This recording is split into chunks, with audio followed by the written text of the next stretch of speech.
एक गांव में 3 भाई रहते थे। वो तीनों झूठे किस्से गढ़ने में माहिर थे। जो भी उनके किस्से सुनता असंभव कहे बिना ना रहता। एक बार तीनों भाई यात्रा कर रहे थे। रास्ते में रात बिताने के लिए उन्होंने एक सराय में डेरा डाला। वहां एक राजकुमार भी ठहरा हुआ था। उसने कीमती लिबास पहना हुआ था और हीरे जवाहरात से भी लदा हुआ था। उन भाइयों ने कभी किसी राजकुमार को नहीं देखा था। अंत उसे देखकर उन्हें उससे बड़ी ईर्ष्या हुई। उन्होंने सोचा, क्यों न अपनी कहानियों से राजकुमार को बेवकूफ बनाया जाए। उन लोगों ने मिलकर राजकुमार को घेरा और कहा, क्यों ना हम लोग एक एक कहानी सुनाकर शाम बिताएं। राजकुमार को यह बात पसंद आई। तत्काल एक भाई ने कहा, हम में से जो भी व्यक्ति किसी की कहानी पर विश्वास ना करेगा वो सुनाने वाले का दास बन जाएगा। सराय के एक बुजुर्ग को उन लोगों ने अपना न्यायाधीश बनाया।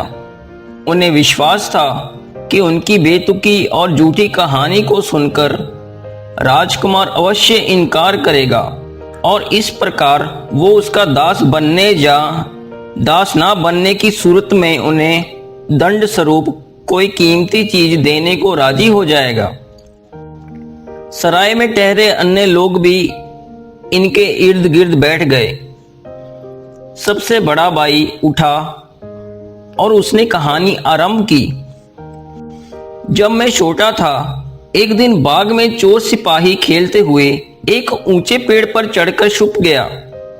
मेरे भाई मुझे ढूंढते रहे। इस प्रकार सांझ हो गई। वो लोग थक कर चले गए। तब मैंने नीचे उतरने की सोची, पर अंधेरा फैल चुका था और पेड़ काफी ऊंचा था। मुझे खतरे का आभास हुआ, पर मुझे पता था कि रस्सी के सहारे नीचे उतरा जा सकता है। इसलिए मैं गया और निकटवर्ती झोंपड़ी से एक रस्सी ली और उसके सहारे सुरक्षा पूर्वक नीचे उतरा और घर का रास्ता लिया। इस बेतुकी कहानी को सुनकर राजकुमार ने कुछ ना कहा और मुस्कुराकर दूसरे भाई की कहानी सुनने के लिए तैयार हो गया। उन भाइयों को बड़ा विस्मय हुआ कि राजकुमार ने बड़े भाई की उल जलूल कहानी का विश्वास कैसे कर लिया। अब दूसरे भाई ने कहानी आरंभ की। उस दिन जब बड़ा भाई हम लोगों से छुपकर पेड़ पर बैठा था और हम उसे ढूंढते फिर रहे थे, तो मैंने झाड़ियों में कुछ सनसनाहट सुनी। मैं समझा भाई यहां छिपा हुआ है। मैं उस ओर लपका, पर झाड़ी से एक खतरनाक भूखा शेर प्रकट हुआ। उसने अपना जबड़ा खोला ही था कि मैं एक छलांग में उसके पेट के अंदर पहुंच गया। मैंने इतनी तेजी से वो सब किया कि शेर मुझे चबा ना सका। इधर मैंने शेर के पेट में ऐसी दमा चौकड़ी मचाई कि शेर पेट दर्द से तड़प उठा और उसने मुझे इतनी ताकत से उगल फेंका कि मैं 100 कोस दूर अपने गांव के बीच आकर गिरा। मैं धूल झाड़ते हुए खड़ा हो गया। इस प्रकार मैंने सारे गांव को उस शेर से मुक्ति दिलाई, क्योंकि मुझसे डरकर उस शेर ने दोबारा हमारे गांव की ओर मुख नहीं किया। इस कहानी को सुनकर भी राजकुमार चुप रहा और उसने मुस्कुराकर तीसरे भाई की ओर देखा। अब हैरानी में डूबते उतरते सबसे छोटे भाई ने अपनी कहानी आरंभ की। एक दिन मैं दरिया के किनारे टहल रहा था। देखा सभी मछेरे मुंह लटकाए चुपचाप दरिया की ओर देख रहे हैं। मैंने उनकी उदासी का कारण पूछा तो पता चला कि उन्हें सप्ताह भर से कोई शिकार नहीं मिला है और उनका खानदान भूखा है।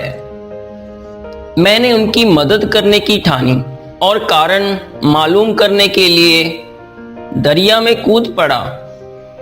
कुछ ही दूर गया था कि देखा एक दैत्याकार मछली ने अधिकांश मछलियों को समाप्त कर दिया है और कुछ उसके बैर से नीचे तय में छुपती फिर रही हैं। मैंने तत्काल एक मछली का रूप धारण किया और उस दैत्यकार मछली की ओर बढ़ा।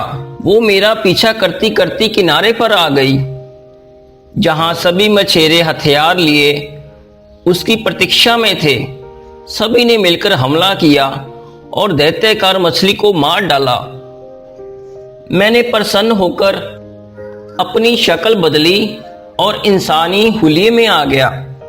सारे गांव वाले बहुत प्रसन्न हुए और उन्होंने बहुत बड़ी रकम पुरस्कार के रूप में देकर विदा किया। अंतिम कहानी सुनकर भी जब राजकुमार ने कुछ ना कहा तो तीनों भाई बड़े हैरान हुए। उन्होंने इशारों में एक दूसरे को समझा दिया कि वो भी राजकुमार की कहानी पर आपत्ति ना करें और जो भी वो सुनाए विश्वास कर लें। राजकुमार ने अपनी कहानी आरंभ की। मैं एक राजकुमार हूं, मेरी जायदाद की कोई सीमा नहीं है। मैं अपने 3 दासों को ढूंढने निकला हूं जो राजमहल से फरार हो गए हैं। मुझे वो दास बहुत प्रिय भी थे, इसलिए मैं स्वयं उनकी खोज में भटक रहा हूं।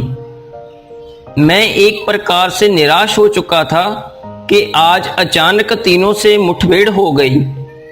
अब मेरी खोज समाप्त हुई क्योंकि मुझे मेरे खोए हुए दास मिल गए हैं।